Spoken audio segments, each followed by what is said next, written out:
stretch out the margin. We'll stretch out the margins for the balance of the session. We're in an election year, so everything is focused and revolved around getting kind of the basic things done and getting out of town as soon as they can. They're a bit behind on the F-25 appropriations process with earmarks. That's been at least temporarily slowed by a new chairman in the form of Congressman Cole from Oklahoma. But he is a very seasoned hand, and the changeover to him and the leadership, I think, will be quite smooth. He wants to actually try to improve a couple of things in the earmark process. And in particular, he felt that there was one of the larger bills last year didn't include the ability of nonprofits to qualify for them. So the Senate ended up kind of running roughshod over the House. So he's tinkering with things like that, but he submitted his changes and his modest modifications that he'd like to see to the Speaker. Now it's in the Speaker's hand to finalize. So know that you all have moved forward with ones in the Senate, and we expect the House process to move forward fairly quickly, and that to be the usual mashed up, truncated process. We won't know much till the end, but that till the end of the year. But that's kind of the main focus there in terms of other major things that have to get done this year. There's a farm bill, there's reauthorization of the FAA those have to be addressed in some fashion. Beyond that, we really kind of put the foreign policy stuff behind us now. In terms of water, legislatively at least, as we'll get into in a little bit, Senator Padilla has introduced a couple of bills. He has emerged with the transition with Senator Feinstein's passing and Senator Padilla now being the chairman of really the most important water subcommittee, Fish and Wildlife and Water Subcommittee, then Environment and Public Works. He really is kind of carrying the mantle has been really passed to him in terms of sort of all things water, and he is quite engaged, getting up to speed. He's handling that subcommittee handles everything from PFAS, frankly, to matters related indirectly to ESA and EPA and sort of Army Corps of Engineers. And so with the WRDA bill still lurking out there that also is being worked on, he really has his hands full. So that is clearly a key committee to watch, and the bills that he's working on are important. In terms of Bureau of Reclamation and water bills, I will tell you just kind of as a mechanical manner, the staffer for the Energy Committee who handles Bureau of Reclamation for the majority is on maternity leave until July. So I think we know as of recently as 30 minutes ago in my conversations with the committee, we don't see any bills related to Bureau of Reclamation moving out of that committee at the earliest, probably September, maybe even later. So I think everything is pushed to later into the year in terms of the timing on those things. But I do think, being that it's an election year, we will see a package come out of the Energy Committee that relates to water. But the timing exactly, will ebb and flow. The one thing on the executive branch side that I really want to call your attention to, and I'm happy to answer questions about it. It's something that I follow particularly closely that I know you all would be interested in, is that the matters related to PFAS. After kind of a long period of sort of dormancy with PFAS over really the past year or so, as the administration has worked to kind of get its act together and what it's going to do, sort of the two big shoes have now finally dropped. The federal regulation establishing for the first time under the Safe Drinking Water Act 6 different types of PFAS, including the 2 most frequently used ones. That rulemaking has now been issued. It will take about 60 days for the process to run its course before it becomes subject to litigation and such, which we fully expect if for no other, the PFAS are at 4 parts per trillion, which is an incredibly tight provision, an incredibly tight standard. The water districts get 3 to 5 years for full implementation for compliance, but we fully expect litigation to come there. So that is something that we're looking and digging into closely that's coming on the horizon.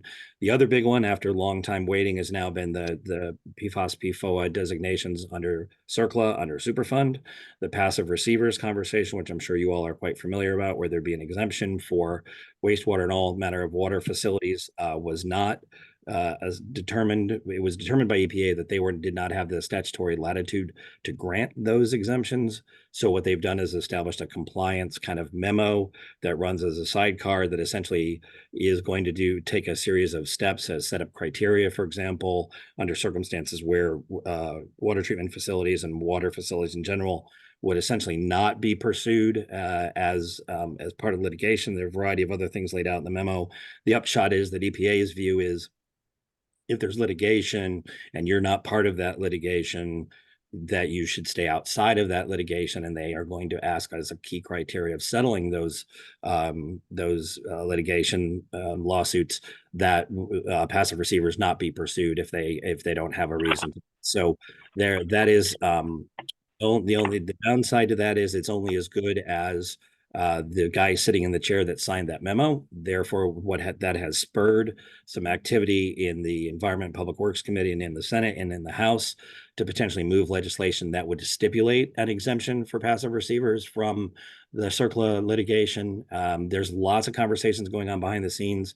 I'm in regular contact with the folks who are talking about this. Democrats and Republicans are trying to find a path forward on this. There's a long way to go. My hunch is if we get there in this Congress, it'll probably be December before we do. But know that the notion of passive receivers and exemptions is a subject of intense conversation on a bipartisan basis in the Senate right now, which is where the starting point will be for it. Less interest and less focus in the House, but lots of attention. So I would expect, frankly, that PFAS and how that gets dealt with will be one of the sort of quiet but very steadily active efforts that'll be going on in the legislature for the rest of the Congress. So Chris, just to clarify on the passive receiver standpoint, you're thinking most water purveyors would inherit that denotation? You mean the exemption?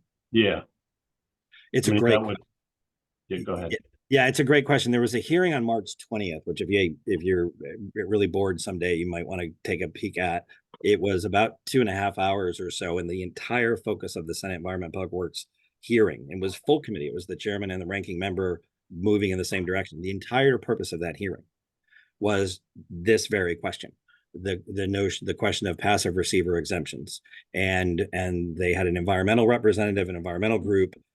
This will give an indication of where the committee is coming from. They had 5 witnesses, and they had one advocating for not having an exemption. And it was an environmental group that's been very active on these issues. What came out of that hearing, Dave, I think, is the following. Exemption as a concept, there's a lot of agreement on, but there's a lot of disagreement about whether or not there should be some modifications or grades of exemption depending on your size. It was clear that the environmental groups and others would make the argument that if you're rural and small, it makes sense for some clear full exemption. If you're a larger city, perhaps there might have been a higher degree of responsibility that you could or should have taken. There was also some discussions about provisions of law that there was some debate about whether there are provisions of the law that already have protections.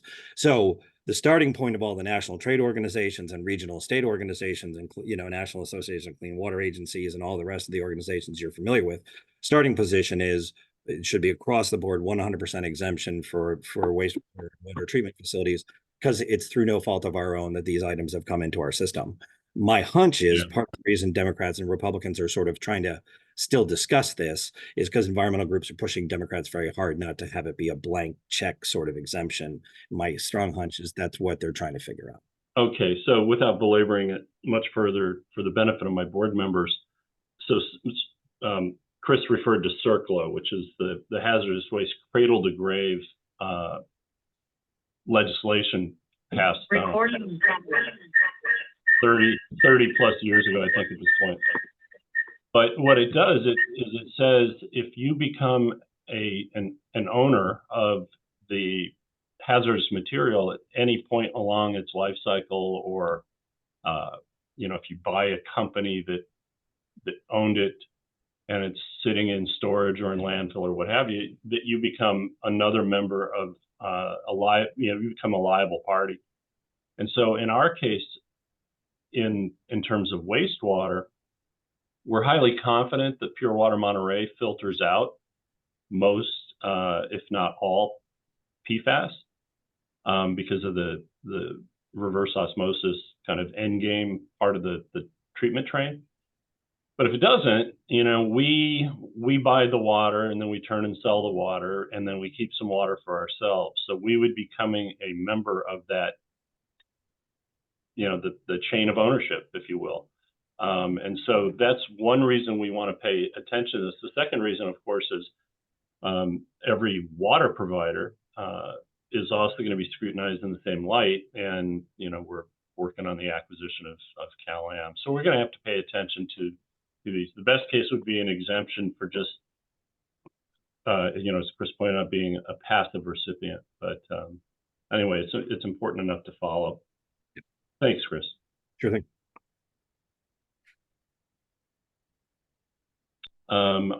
Just a quick question, Dave. I wonder how small you actually have to be considered one of those small rural areas that get the automatic exemption. Right. My hunch is they'll do population. That is a very common threshold population of customers that you serve. That's a very common delineation for grants, for example, and for class. Yeah, or number of connections. The state loves 3,000. Or do they? Yeah. So there definitely was some consensus out of that hearing that clearly some folks should. It's so that would be at least a educated guess. It would be based on something like below 25,000, perhaps. I mean, that kind of number gets thrown around at the federal level. Well, and Mary, you and Amy, I don't know if you remember, but John Weed of Alameda County Water District, one of the directors who was back in DC, was wandering around with his folder full of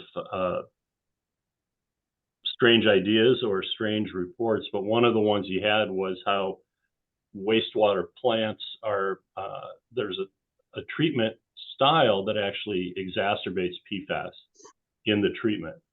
And it was a single page sheet, but it was from an EPA publication. And I looked at it. I don't think it applies to us at all yet, but this is a developing industry in terms of trying to figure out whether it's just receiving already contaminated source waters or if a treatment process exacerbates the problem. And so there's still a lot of science to get worked out. Yeah, but we'll continue to follow closely because I think there's going to be a lot of activity going on right now. Yeah. Thank you. Thanks for that report. So just in terms of the more district-specific updates, just and a little bit of the general as well. And in terms of FY24, the appropriations just in this past quarter, that whole process FY24 wrapped up at the end of March, and of significance to the district, there were certainly robust levels of funding on competitive grant sources of funding for particularly Bureau of Reclamation, but also a few other agencies that may be of interest to provide sources of funding, competitive grant funding that may be of interest to the district. But also there was additional funding, discretionary dollars made available for Section 219 under the Corps of Engineers. That's the program that Representative Panetta and Senator Padilla helped secure or did secure an authorization for $20 million for Monterey Peninsula stormwater diversion and recycling efforts, and at your request, secured that authorization. So there's some additional discretionary dollars made available there. And that's of note because that's, certainly we have an authorization for funding, and we hope to be able to secure some dollars under that authorization that'll be generally be able to support water infrastructure priorities for the district in the coming years. So good news that, again, additional money was made available for that particular program in FY24. Now that that's wrapped up, FY24, the House and Senate are quickly moving to FY25. And as you experienced when you were here in DC, the focus was already on what in terms of, requesting and focus on setting priorities for FY25. We still don't have guidance on the House side yet for earmark requests. And Representative Panetta's office is, like many of the House offices, is still not opened up his process for earmark requests, community project funding requests yet, but is expected to do so soon, and we're expecting guidance really any day to come out on the House side. On the Senate side, things are moving forward. stop real Yep. quick on the Chapter 219 appropriation for 2024. How much was it? Well, there was quite a bit of discretionary funding, just under 20 million. It was around $18 million, but most of that, unfortunately, was set aside for specific areas or a particular area and a single category of projects outside of what we would be competing for. So what we would have be able to compete for is about $6.7 million, which is Okay. not insignificant. And again, this is what we were hoping for at FY24 to be able to use some of those monies, but that some of those monies would be directed to the San Francisco District Office to help you put together a project partnership agreement and a what's called a letter report Right. outlining, setting the stage for you to be able to get resources and for actual project implementation. So, we don't need a lot of money, but we need 150,000, in Yeah. FY24. But now we're just looking at FY25 with the $740,000 request that we put in. Let's assume maybe they put up the same amount of discretionary spending. So then we'd be competing nationwide for $6 or $7 million. Well, and we're actually hoping that we'd be able to get these dollars earmarked, set aside specifically for Monterey. So if we could do that, that would be ideal. Worst case, yes, we would be competing in what's called the work plan process, which is the competition for discretionary money that would be available to the Corps after the bill is enacted. So it's you'd have two bites at the apple, basically, or an opportunity to pursue funding two different ways. But we would, we're hopeful that we would be able to get on the list for either one or two of Representative Panetta's 15 requests that he's likely to be limited to, or one of the requests that Senators Padilla and Butler would be making. And they have more flexibility on their side in terms of they're not restricted to an arbitrary 15 or any particular number that they can request. So we'll be pursuing both avenues to try to secure money for this. And yes, in terms of FY25, we are, as you said, the district and we are working together to try to secure funding for what we're calling to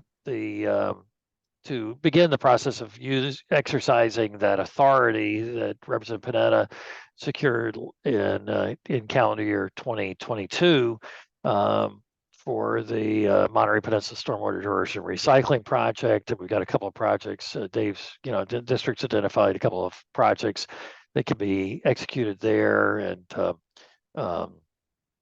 we're seeking resources. Pardon me.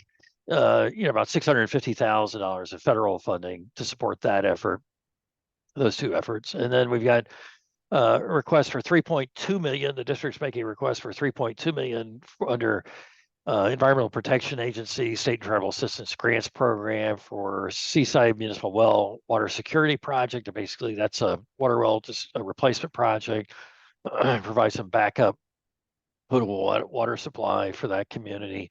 And that's certainly something we're working hard to get prioritized with Representative Panetta's office and the two Senate offices as well. And again, all these requests have been made on the Senate side, and we're just informally, having discussions with Representative Panetta's office now, and again, as Chair Adams indicated, she and the delegation met with Representative Panetta and the Senate offices and the Corps of Engineers headquarters when they were back here with the Association of California Water Agencies meetings, and we were able to have these separate meetings as well. So in any case, those were discussed there. In addition to the appropriations issues, Water Resources Development Act is for 2024 is one of those bills that we think is also going to get, going to be acted upon. There's a lot that, frankly, folks would like to have happen in the current year that will not happen in all likelihood, given the sort of dynamics that are going on right now with the, very closely divided House and Senate offices or delegations. But Water Resource Development Act is one of those bipartisan bills that tends to get through in just about any circumstance. And so we're hopeful that that'll move forward this year. And the district is asking for additional, some language changes that will basically make that assistance that would be available under the authority that Representative Panetta secured, make it easier for the district to gain access to those funds and allow the assistance under Section 219 to be made available to the district in the form of a reimbursement rather than the Corps actually having to execute contracts to go do the work and that kind of thing. And so we think that'll, what the district is arguing is certainly that'll make it more efficient and save both federal and district dollars in the process. So we're hopeful that that'll receive a certainly strong consideration in the Water Resource Development Act process. In terms of the timing of that, we expect actually the timing of both these pieces or sets of legislation, the appropriations process and the appropriations bills, as well as the Water Resource Development Act, while we see progress being made in the coming months, we don't expect any final action until the end of the calendar year. And we're somewhat hopeful at that, in the sense that given if there are changes in the next Congress or in the White House, then that could delay things even further. That's not real clear on that. But with that, I'll stop and then and if there are any questions before we go to Chris Cummins, who can give a quick update on the ledge tracker. But if there are any questions, I'd be happy to answer them. Does any member of our committee have any questions on the report from TFG? No, I don't have any questions, Chair. No questions. Good, thank you. Let's take it out to the public, see if any member of the public has any questions on this component of the report. I'm not seeing any hands raised. Are you, Sarah? No, we have no members of the public in attendance. Okay, great. Okay, thank you so much then, Roger. And let's move on to Chris. Excuse me, I keep saying this totally. Excuse me, I can't even speak, so I'm not going to. But thank you both, all of you. I keep missing Chris's name, so forgive me. Okay, I'm ready now. Let's go. Great. So just a couple of quick highlights from the tracker, and I can go ahead and share if that's okay. Let's see.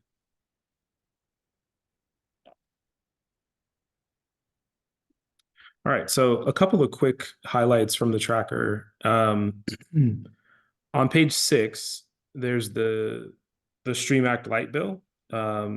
Sorry about that. Here it is right here. It's actually bumped up to page 5, but it's the Stream Act light bill, and that's similar to what Chris was mentioning earlier. It was originally introduced by Senator Feinstein, and in her stead, following her passing, Senator Padilla has really done a lot to take up the mantle of the work there. This is a bill that would provide $30 million for installation, construction of permanent drought facilities, and it provides an increase to water supply, modernizing infrastructure throughout California, and obviously impacting the district. And then if we scroll up quickly to page 3,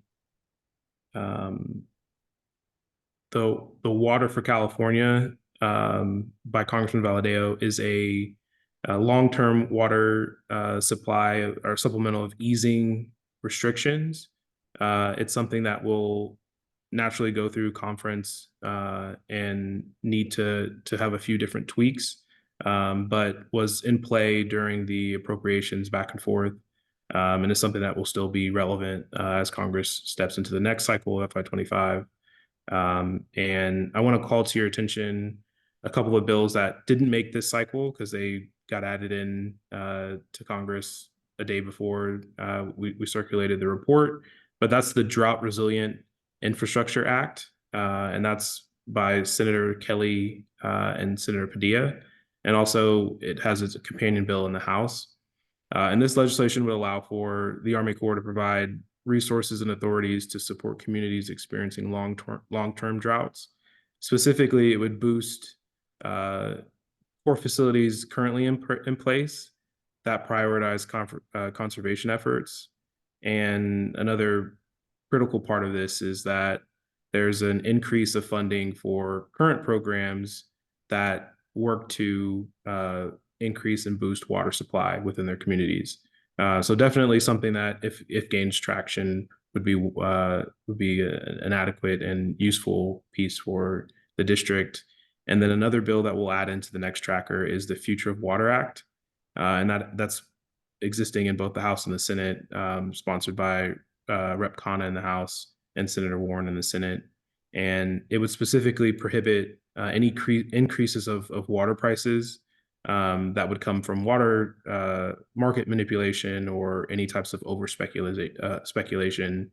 And it would prohibit the trading of water or water rights in commodity futures. So those are a couple of different bills that we'll look to add in. And again, just a quick snapshot of some of the bills that we're tracking for the district. Great, thanks, Chris. Thanks very much. Do I have any questions from my committee members? None for me. Good. All right. Okay. Any Thank questions? you. I guess I have to keep going out to the public, even though they're not here. Anybody from the unpresent public? Okay, let's go. Thank you. And we can move on to Sacramento.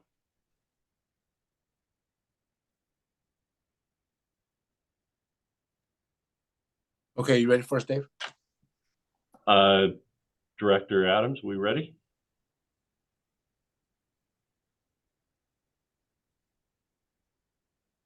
I still apologize. Yes, we're ready. Please go forward with your presentation, John and Lori. Okay, thank you so much. Well, again, the California legislature is in full swing. Got off to a slow start this year, but as usual, after the Easter break, which is last week of March, things really went into full swing. The budget still continues to be the priority topic for us, and so that and Lori will discuss more about that in a few minutes, but that is really causing us problems, both legislative wise and legislation getting hung up in appropriations and so forth. And we'll see a lot of that over the next week or so. And then also having to do with the bonds and other initiatives. So with that said, Lori's going to give a brief presentation on budget and legislation, and then I'll follow up with the bond measures that are being proposed. So Lori?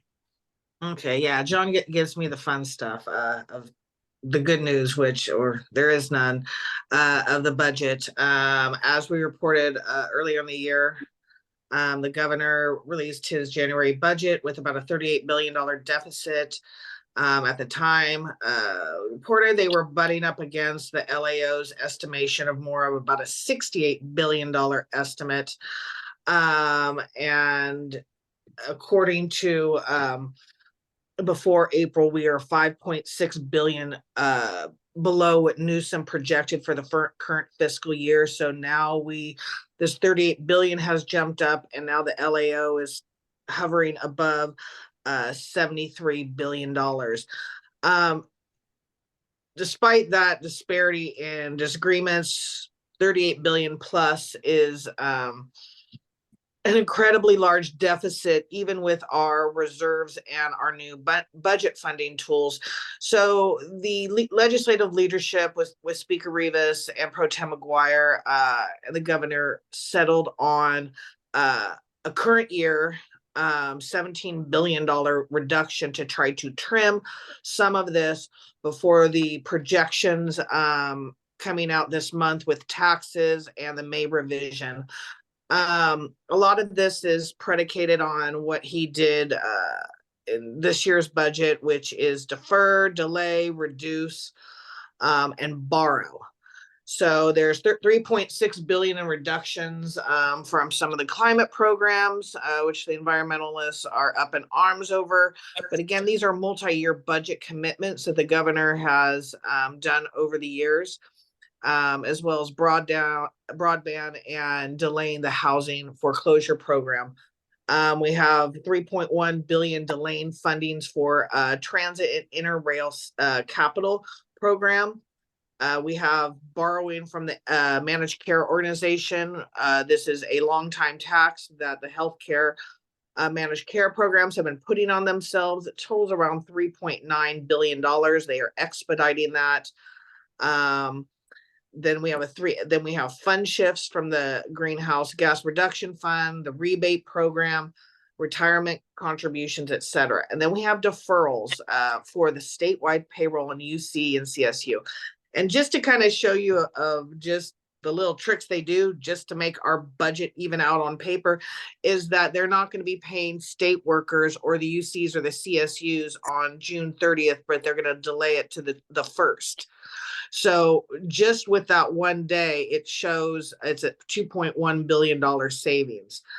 But what we are hearing so far is that according to the controller's office, the tax revenue that is coming in is hitting around the 16.3 billion mark, which is what the administration had been estimating. So at least we are on there. So basically 2 things remain at this point is 1, we have to settle on a deficit number, and 2, of deciding what actions can be done to reduce it. And all of this is coming at a time where we have one of the largest legislative classes. And I have to reiterate again, because, you guys as, agency officials, is 96% of the legislature has never, ever dealt with a budget deficit, let alone this size. And this is brand new leadership.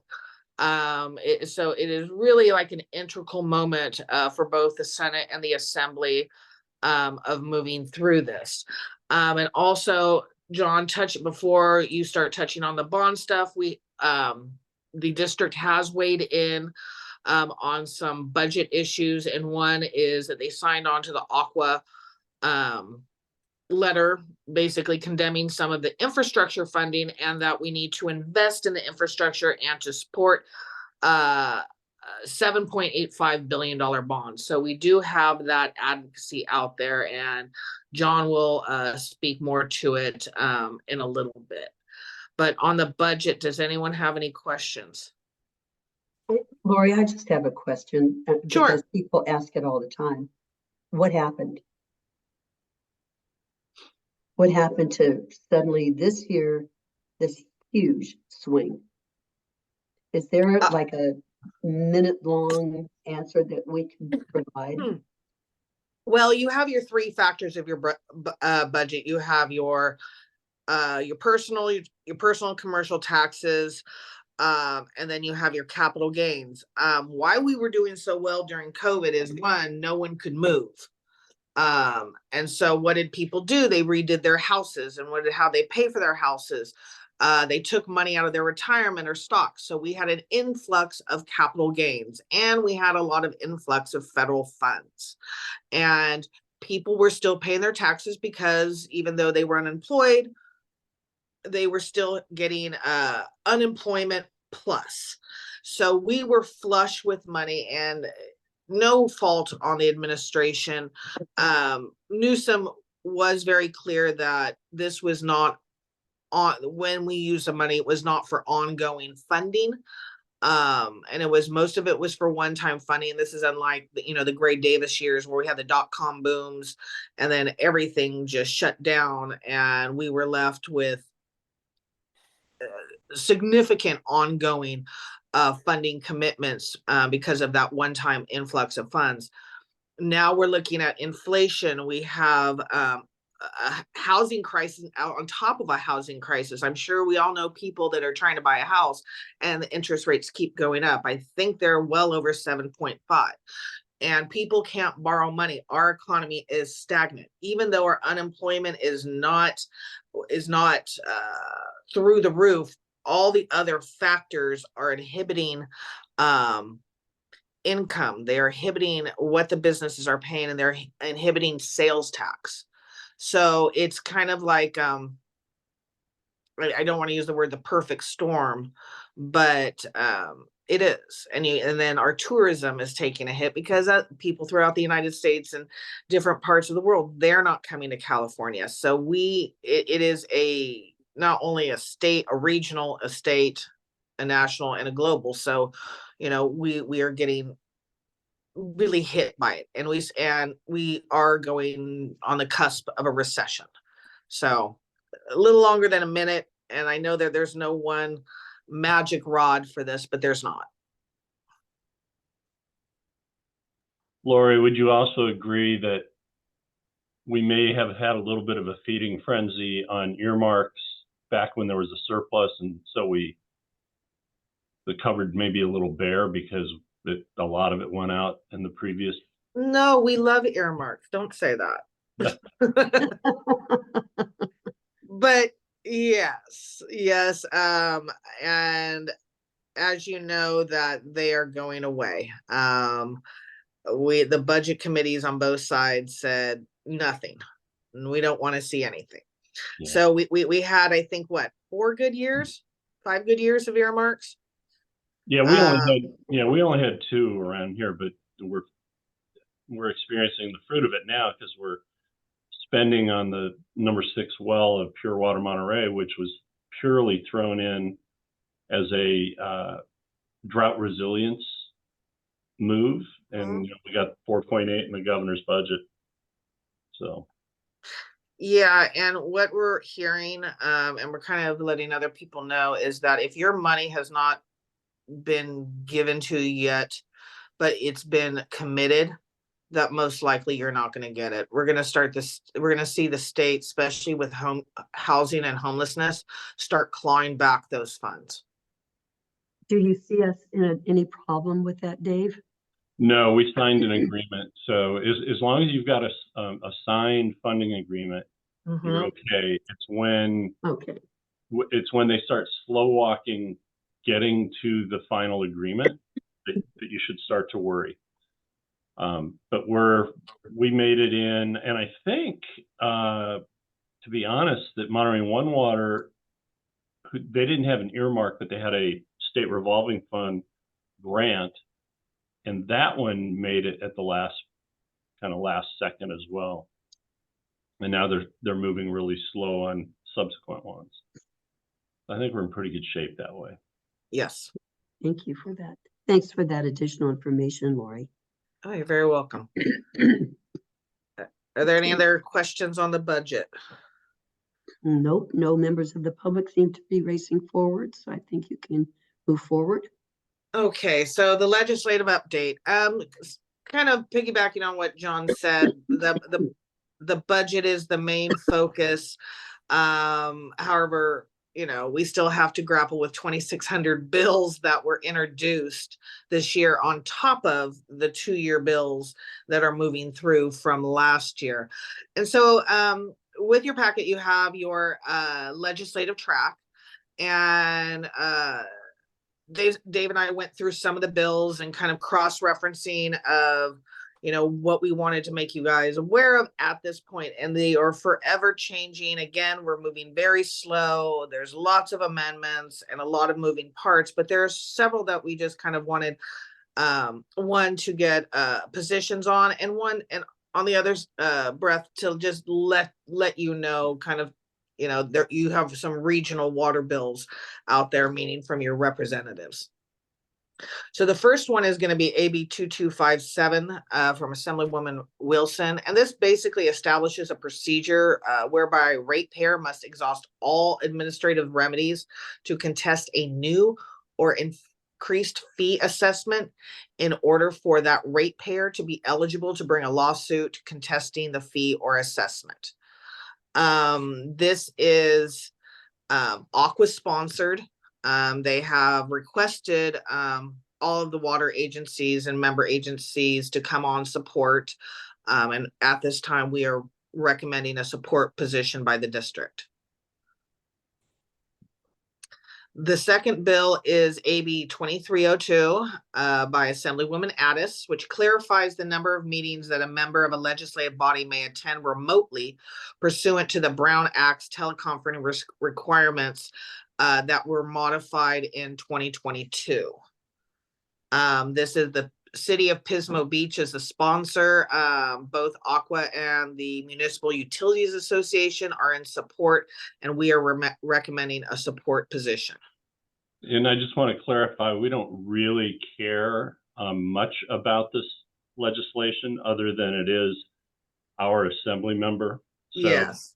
to the extent we can support without harming any of our agenda, which I believe it doesn't, you know, it seems like the right thing to do just to be supportive of Dawn as our assembly member.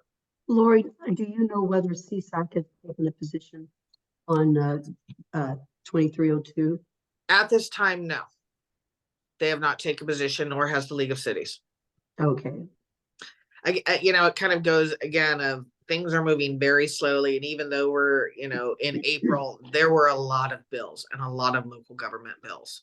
So it's moving a little bit slower than usual, but we are participating in those weekly meetings. And I will cross-reference. They said they should have most of their positions, especially after their conference last week, that they should be out early, probably this week. So I will double check. Thank you. The other one, the bill that is problematic is AB 2561 by Assemblywoman McKinnon, which requires a local public agency to take prescribed actions in relating to vacant positions.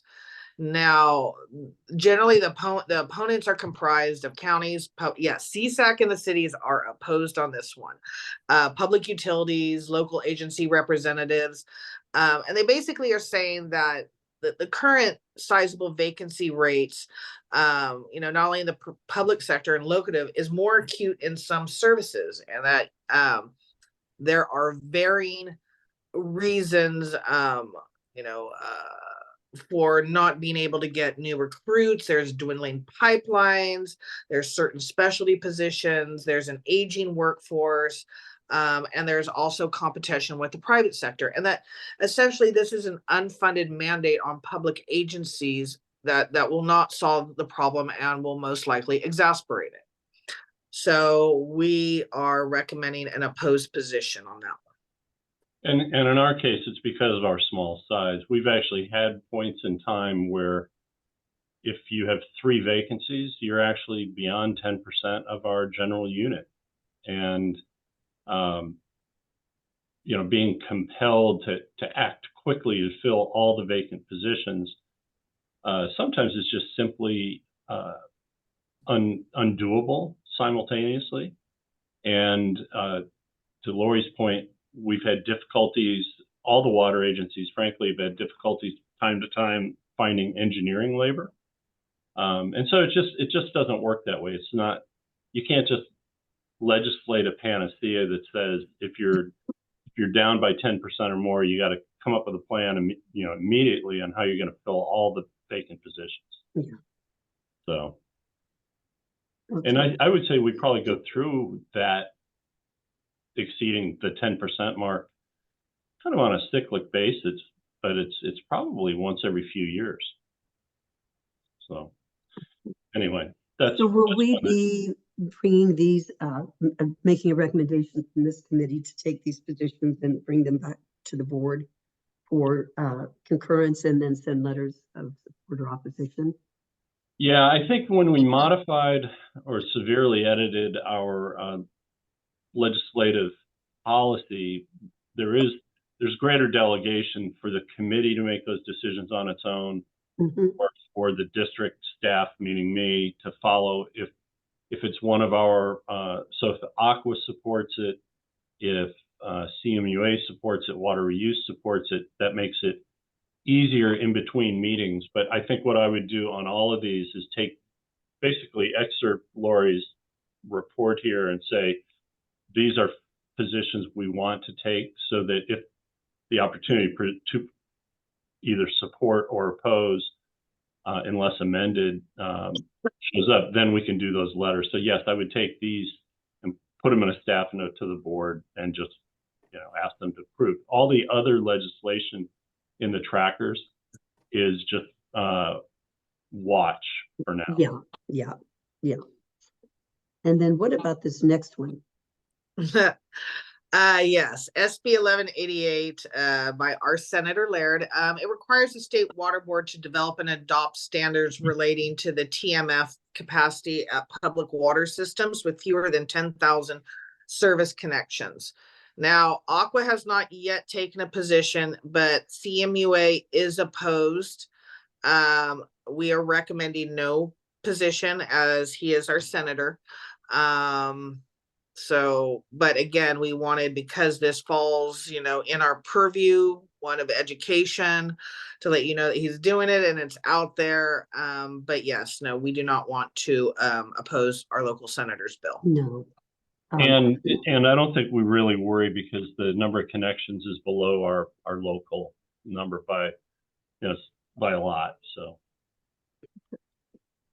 Okay, and we've not been asked for support.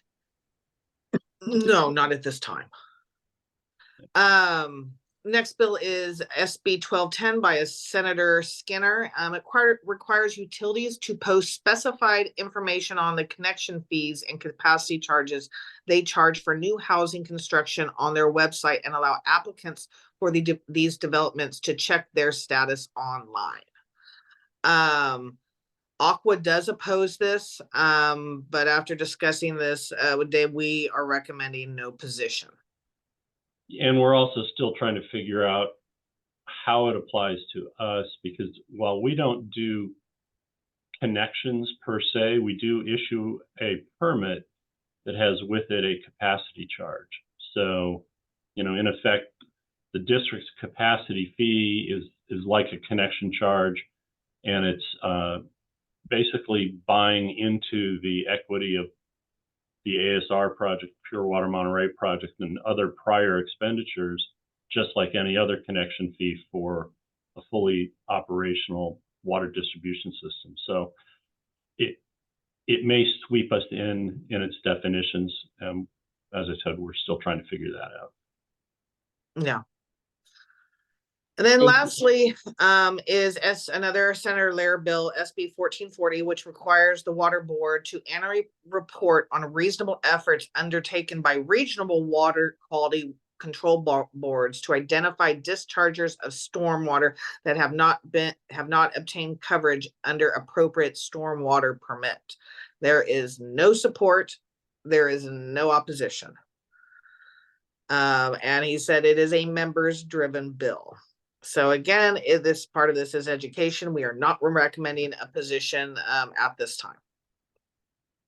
And when he said it is a member-driven bill? Yes, there is no sponsor, according to the senator's office. Okay, thank you. Which, I mean, it does come at a reasonable time. I mean, in some tangential connection between, I'm sure what's going on with Kings County, and the state water board is going to sue and basically fine Kings County on their discharging and their tapping of their wells without permits from not only ag users but other water contractors, and it's kind of getting ugly. So a lot of this is going to play into that. And I think ultimately it won't affect us, but as Roger talked a little bit about our ask under the Army Corps authorization. That's all stormwater diversion. And there's a series of little stormwater diversion projects that we're looking at. My assumption is that each of the cities who are those dischargers do maintain a stormwater permit with the regional board. But until we come along and actually have a project in hand, I don't know what their situation is. But this proposed legislation doesn't look like a very heavy stick. Most of these discharges, if they're, good actors, they'll be compliant already. So it shouldn't be that big a deal, but I think something must have happened somewhere that got somebody's attention and they wrote a piece of legislation for it. Well, and it makes sense with the politics is, everyone should be good actors. That's why probably no one's supporting it and no one's opposing it. Yeah. Would this have any extended impact on our ag industry? That's an interesting one as well, because all of the recent Ag Act seems to be about discharge of return flows of irrigation water. But if your stormwater is picking up the irrigation residuals and it's not being controlled on the site, yeah, it sounds like it could be an issue. I forget what it's the I know there's a 4 in it, but anyway, there's a regulation. It's the same one that the regional board is kind of holding back, where they could come in and regulate all of the growers individually who discharge into the slough or the Blanca drain. Would that not have an impact on us and our Pure Water Monterey project in some way? That's a great question. I don't know. I'm going to have to read a little further on this one. I'll get you the information, Dave. Yeah. Thank you. Yeah, and also the senator states in the recent policy analysis that it, quote, will enable the state and legislature to better understand deficiencies, because there is reporting requirements here, with existing permitting and ways to enhance water quality protections, end quote. But I agree, there's not that much teeth in it, but it could.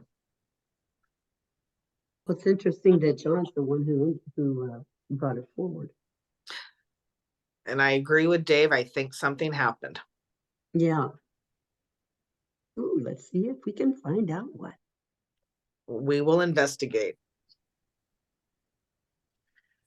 So at this time for highlighted legislation in the memo, that is what I have.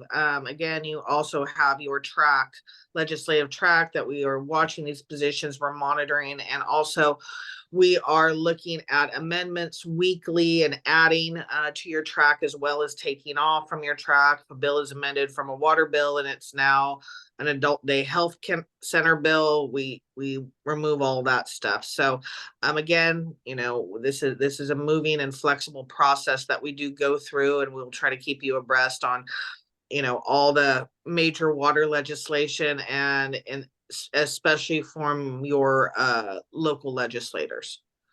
So does anyone have any questions?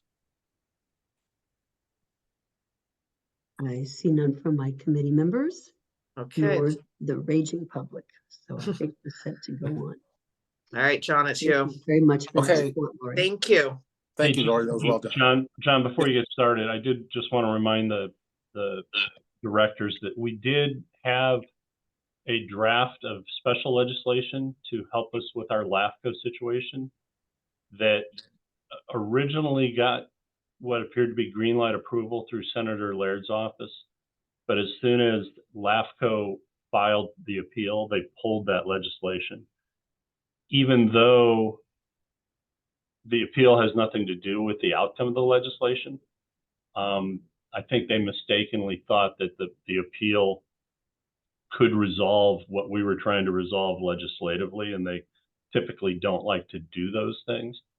But rather than spend all the time and effort to try to explain that they really aren't linked, we took their answer and stood down, and so be it. Go ahead, John. Okay. Well, the next and final part of our report has to do with bonds and initiatives, and of course both the politics of recent past and the budget issues are causes problems in both areas. So with regard to the bond, I know we've been talking and reporting to you on a regular basis about the proposals out there for a water bond. At least for the last 3 or 4 years, we've been talking about it. Our work has been working closely with Aqua to see to it that we have some funding in those proposals that will address smaller agencies and so forth. And so we continue to do that. We thought we were going to have a $20 billion bond on the most recent ballot, but the governor cleared the decks for his what you voted on is Proposition 1, the Homelessness Act, to provide some $1 billion for that. And it's granted it's a major problem here in California, and it's also a political one for the governor and his aspirations. So a lot of effort is going to go into that, and the care courts and so forth as a result of this. So we were, like I said, pushed to the side. Now we're looking at the initiative process, or we're looking, as far as the bonds go, we're looking now for a proposed bond in the November for the November ballot. And what we have now, because of the budget deficit, is something in the neighborhood of some $20 billion in proposed bonding. So that certainly drops it down considerably from what we were looking at when you consider that it's maybe the only bond on the ballot in November, and we're competing with education and health issues and so forth. So when on the last call that we were on with Aqua, their weekly caucus call, they estimated that that the water portion of that would probably be in the neighborhood of $6 billion if we can keep that. So that's what we're looking at right now. I know Aqua is pushing heavily to increase that amount of the total $20 billion, but that's where we're at, and working with Aqua for the November ballot. So we'll keep you posted as those things develop.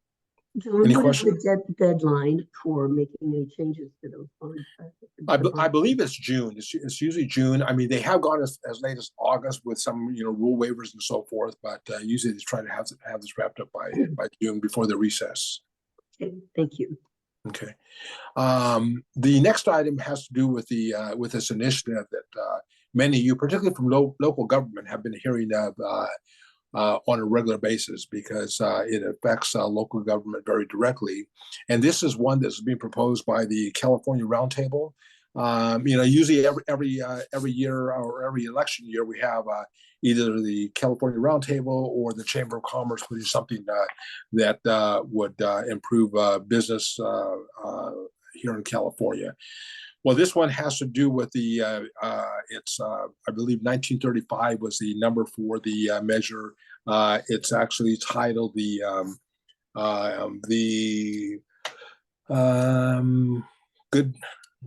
me see. Known as the Taxpayer Protection and Government Accountability. Yeah. And you, again, from local government, have been hearing a lot of it, because CSAC and the League of Cities has probably made this their number one issue. It started last year. I remember some of the initial meetings when this was being considered and drafted and so forth. It's obviously a major impact to local government. The League of Cities estimates that it could cost anywhere up to $2 billion in existing fees, and another $2 billion in voter-approved revenue over the next couple of years. The other portion of that is the fact that it goes back 2 years. So we're not only talking about proposed measures in the future, you're actually talking about a serious impact to some fees that are out there already or have been in place and utilized for the last couple of years. So that's a contentious portion of the measure. Now, like I said, it has a lot of opposition. Both CSAC and the League of Cities. I don't know if any of you were in Sacramento last week for their legislative conference, but it was a priority issue during the conference. They're both building up their war chest to fight it. They have aligned themselves with the unions, and the unions have offered to put up quite a bit of funding for this. So though the measure has qualified It has not been placed on the ballot yet, and we think it's because the California Roundtable is just looking at the mass opposition and the huge war chest that will be made available to them to fight this. There's a couple of other issues. Again, the fact that it goes back 2 years. I know in talking to some of the League of Cities people this last week at the conference, there's plans to go to court immediately should they pass on that portion of the measure. So that's one other item that is being considered. In addition to that, there's a competing measure on the ballot, and that's one that would lower the threshold to 55% on some of these tax measures instead of 2/3. And that's, there's been attempts to change that for some time. This again would go head on with this proposed measure to pull back on the fees for implementing these new services by local government. And the bottom line that the Business Roundtable, is pushing is the fact that these fees are exorbitant. The development community pays a big portion of them. They're usually much higher than what the actual cost is, and we should be looking at something that's minimal. And that runs down the line of less quality, projects going away and so forth, because you just can't afford to do it. As it is, local government is having a difficult time implementing many of these. And the last thing I'll say on this is that the U.S. Supreme Court recently voted unanimously on a case that would make it easier to challenge development fees that are key to funding a broad array of public improvements, including roads, parks, sewer lines, and schools. So we don't know what impact this is going to have on fees and so forth in the future. So it's like I said, it's very contentious. I'd say with the opposition and dollars opposed to it, it's going to be a very uphill battle for the California Business Roundtable. And so there it is. And that's all I have to say on that one, unless there's any questions. John, I think I must have misunderstood you. Did you say that labor is taking a support position, or No, labor is strong opposed? Yeah, they have joined forces. Back and leave. Yeah, exactly. Yes. Yeah, I mean, that made no sense to me. I thought it was. Anybody else have any questions? None for me, Chair. Thank you. Mayor Oglesby? No, Chair, I'm fine. Thank you so much. Okay, great. All righty. And the public remains silent. So why don't we accept that and move on? Well, great. The only remaining item is about the earmarks, and Roger Gwynn covered this during his quarterly update. What you can see there in the packet is the actual submittals to our two senators. As he mentioned, they haven't opened the window yet for Congressman Panetta's earmarks. He will be limited to 15, so we may or may not walk through that door, so to speak.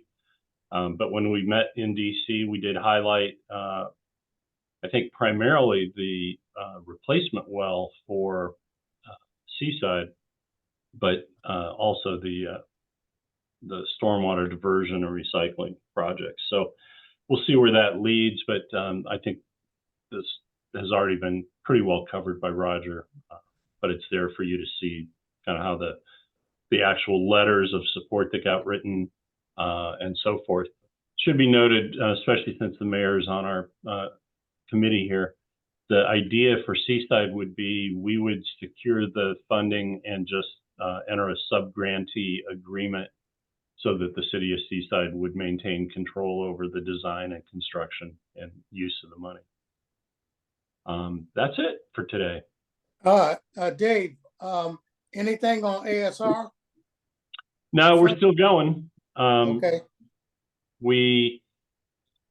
There's kind of three issues on ASR. How are we doing for the year? That I think we'll probably get to about 1,400 and go all the way till the end of May. The second one that we've talked about but not really made any decisions is whether to try to design and go to bid on a 5th ASR injection well.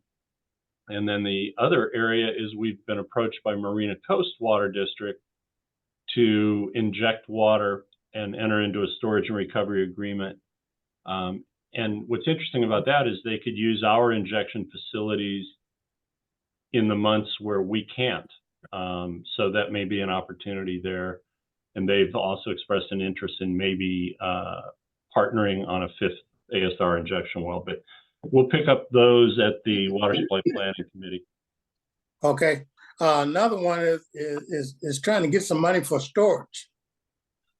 Since we got the facility and only thing right now that can produce the water, only thing right now, I feel we need to buy it. So buy the water. So in the future, can we start working on that? Yeah, and the Water Master itself was also tasked with looking at that. We looked at 4 other groundwater agencies and how they were doing it.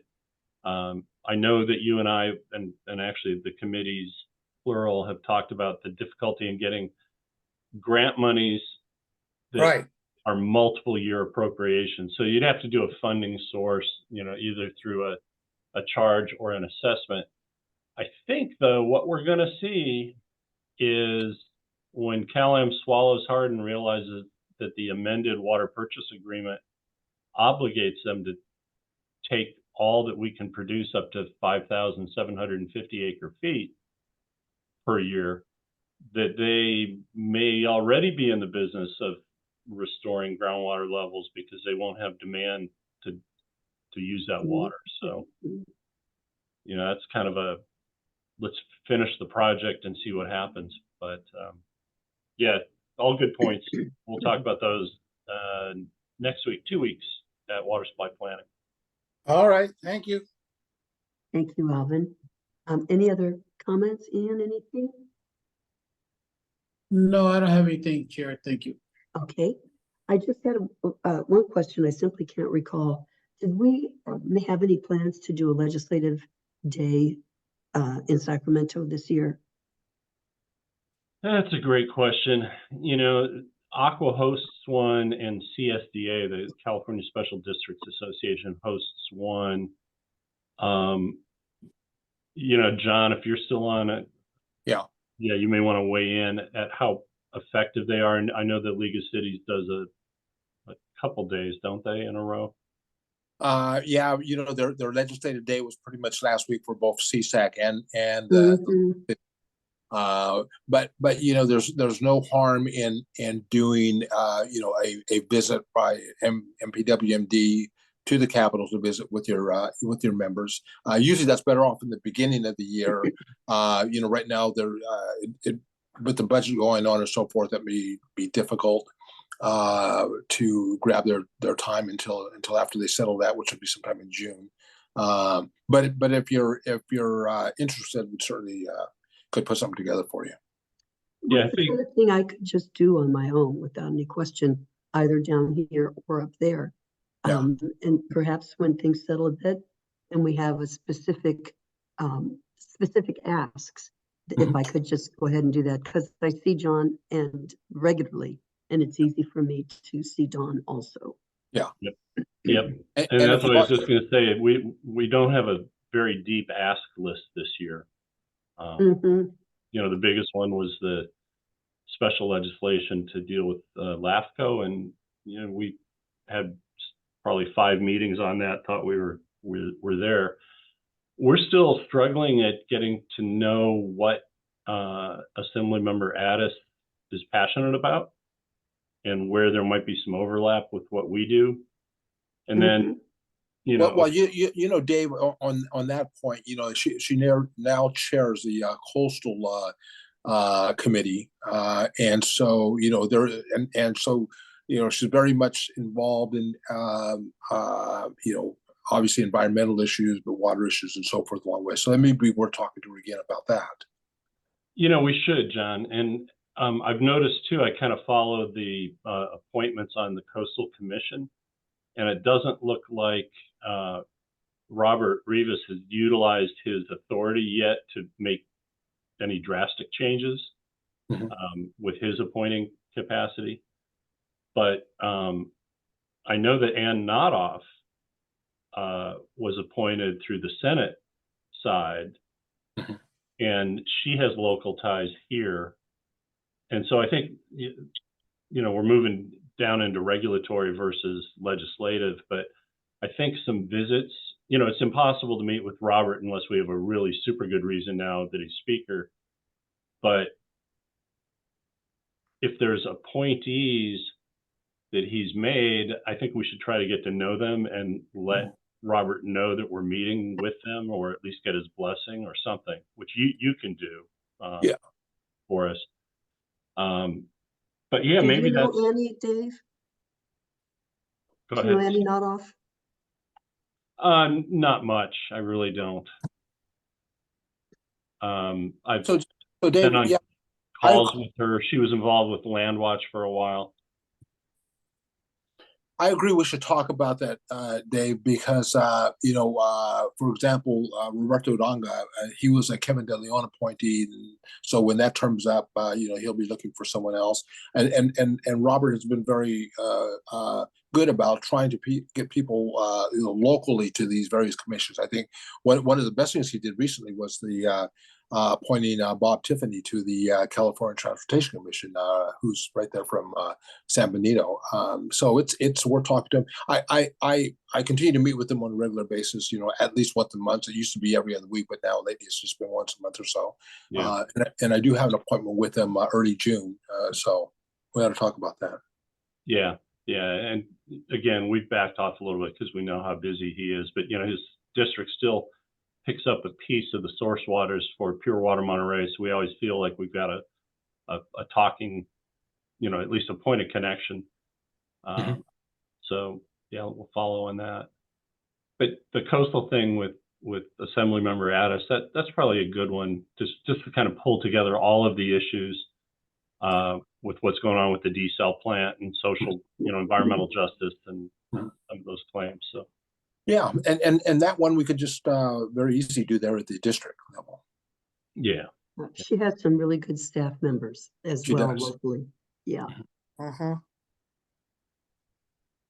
righty. Okay, so the only other thing is to see if there are any items that we want to place on a future committee agenda. The silence indicates we're thinking. No. I have none. All righty, thank you. And I have nothing, Chair. okay, thanks. Nor do I.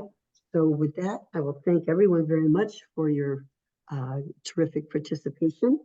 And we'll adjourn the meeting, and I'll look forward to seeing you the next time around. Okay. Thank you all. Chair. Thank you, Okay. Dave. Thank you. Okay, thank you all. Go on. Thank you. Bye-bye.